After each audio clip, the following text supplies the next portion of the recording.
मैं चाहता हूं कि बैंक ना दे, मैं खुद से ज़कात देना चाहता हूं, मेरे अकाउंट से किसी किस्म की ज़कात की कटिंग ना हो। तो ऐसी सूरत में क्या करना होगा? अस्सलाम वालेकुम वरहमतुल्लाह। पाकिस्तान हुकूमत की जानब से ज़कात निसाब 1,35,179 मुकर्रर किया गया है। यानी कि अगर आपके बैंक अकाउंट के अंदर 1,35,179 या इससे ज़ायद बैलेंस मौजूद है तो ऐसी सूरत में रमज़ान 2024 में आपके अकाउंट से ज़कात जो है वो काटी जाएगी। अब इसमें दो तीन चीज़ें आती हैं कि कौन कौन से बैंक अकाउंट्स हैं जिनसे ज़कात काटी जाती है और कौन से अकाउंट्स हैं जिनसे ज़कात नहीं काटी जाती। तो जो हमारे सेविंग अकाउंट होते हैं, प्रॉफिट एंड लॉस वाले अकाउंट होते हैं जिससे हमें प्रॉफिट होता है या लॉस होता है, यानी आपके पैसे पड़े हुए हैं तो उसमें आपको प्रॉफिट मिलता रहता है, जिनको हम सेविंग अकाउंट्स कहते हैं। तो सेविंग अकाउंट्स में जो बैलेंस है उसके ऊपर जो है वो हद ये है कि 1,35,179 सेविंग अकाउंट में बैलेंस या इससे ज्यादा है तो आपके अकाउंट से ज़कात काटी जाएगी। अगर आपके करंट अकाउंट है तो उसमें से किसी किस्म की कोई ज़कात की कटिंग नहीं होती, पहली चीज।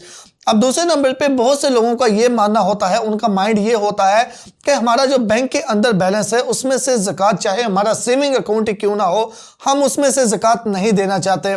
रीज़न पूछे तो रीज़न ये है कि हम ज़कात खुद से देना चाहते हैं। फॉर एग्जांपल मैं हूं तो मैं चाहता हूं कि बैंक जो है वो मेरे अकाउंट से ज़कात की कटिंग ना करे। मैं चाहता हूं कि मैं खुद अपने हाथ से ज़कात दूंगा। जो मेरे रिलेटिव हैं, मेरी फैमिली के अंदर या मेरे हमसाए इर्द गिर्द में या मेरे गाँव के अंदर जो मुस्तहिक है, मैं उनको ज़कात देना चाहता हूं, क्योंकि बैंक को दूंगा तो बैंक फिर वो अपने हिसाब से जिनको भी देना है, जो गुरबा को वो देगा। तो मैं चाहता हूं कि बैंक ना दे, मैं खुद से ज़कात देना चाहता हूं, मेरे अकाउंट से किसी किस्म की ज़कात की कटिंग ना हो। तो ऐसी सूरत में क्या करना होगा?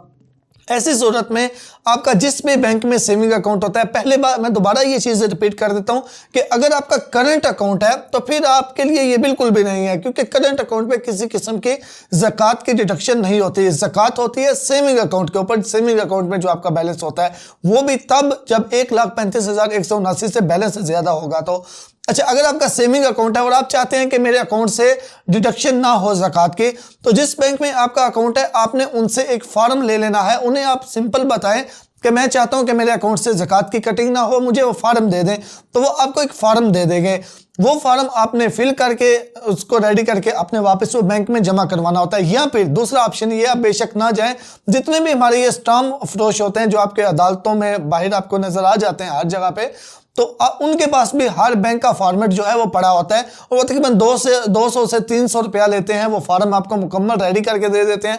वो आपने बैंक में जमा करवा देना होता है। अगर आपका सेविंग अकाउंट है तो वो आपके डॉक्यूमेंट्स में अटैच हो जाता है। तो फिर आपके अकाउंट से जो है वो चाहे सेविंग अकाउंट ही क्यों ना हो, उससे भी ज़कात की डिडक्शन नहीं होती। तो फिर आप ज़कात जो है वो खुद से दे सकते हैं, आप जिसको भी देना चाहिए, लेकिन देनी सबको लाजमी चाहिए। आप बैंक के थ्रू दें या खुद दें, क्योंकि हम मुसलमान हैं, हम तो अल्हम्दुलिल्लाह हमारा ईमान है कि ज़कात लाजमी हमें देनी चाहिए। तो आप जितने भी यानी कि जितना अफोर्ड कर सकते हैं आप जो है वो गुरबा में ज़रूर तकसीम कीजिएगा रमज़ानुल मुबारक में। दुआ में याद रखिएगा। अल्लाह हाफिज़।